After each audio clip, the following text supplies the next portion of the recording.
Late అయినంత మాత్రాన craze పడిపోతుందా? అయితే సలార్ 2 ఉన్నట్టా లేనట్టా చెప్పండి భయ్యా. అయితే ఈ రోజు జూనియర్ ఎన్టీఆర్ గారితో డైరెక్టర్ ప్రశాంత్ నీల్ కాంబోలో సినిమా ప్రారంభోత్సవం జరుపుకున్నాక ప్రభాస్ గారి అభిమానులలో మొదలైన డౌట్ సలార్ 2 ఉంటుందా లేదా అని చాలా మంది ఫ్యాన్స్ కు డౌట్ ఉంది.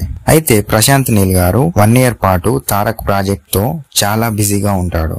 సలార్ 2 2026 సంక్రాంతికి విడుదల చేస్తామని అన్నారు. ఎంత లేదన్నా షూటింగ్ 6 months టైం అన్నా పడుతుంది. పోస్ట్ ప్రొడక్షన్ కి 2-3 months పడుతుంది.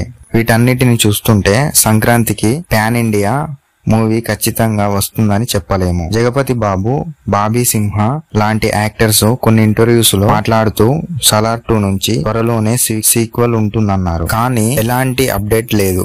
ప్రశాంత్ నీల్ గారు సీక్వెల్ గురించి అప్డేట్ ఇవ్వలేకపోయాడు. అయితే ప్రభాస్ గారి రేంజ్ ఏంటో తెలుసు కాబట్టి హుంబాలే ఫిలిమ్స్ ఈ అవకాశాన్ని వదులుకోవడానికి రెడీగా లేదు. కానీ సలార్ పార్ట్ 1 కి కేజీఎఫ్ అంతా క్రేజ్ తక్కలేదన్నది నిజం భయ్యా.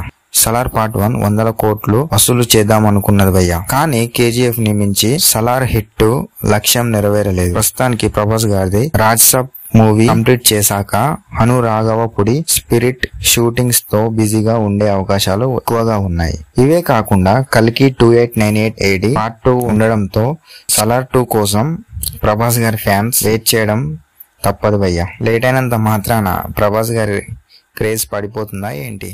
చూద్దాం.